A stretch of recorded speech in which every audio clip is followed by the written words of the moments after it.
আমি আমার ক্ষুদ্র জ্ঞানে দেখেছি যে কিয়ামত বা শেষ জামানার 100টা আলামতের মধ্যে প্রায় 95টা আলামত চোখ দিয়ে এখন দেখা যাচ্ছে।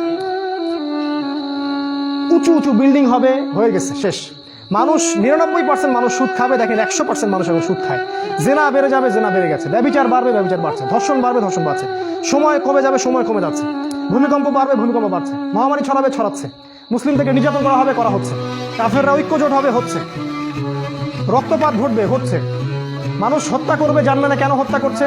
মরবে কেন জানবে না, জানবে না কেন মরলাম। এগুলো হচ্ছে। এমন কোনো আলামত নাই, এমন কোনো আলামত নাই। মেয়েদের বেহায়াপনা বাড়বে, বাড়ছে। ফ্যামিলিস্ট রেভলিউশন বাড়বে, বাড়ছে। ইসরায়েল শক্তিশালী হবে, হয়ে গেছে।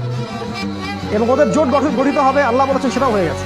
আর আমি আমার ক্ষুদ্র জ্ঞানে বলছি যে এমন কোনো আলামত আমি দেখছি না যেটা প্রায় এই 95টা আলামত 100টার মধ্যে এখন পাওয়া যায়। কয়েকটা পাওয়া যায় না, সেটা সামনে।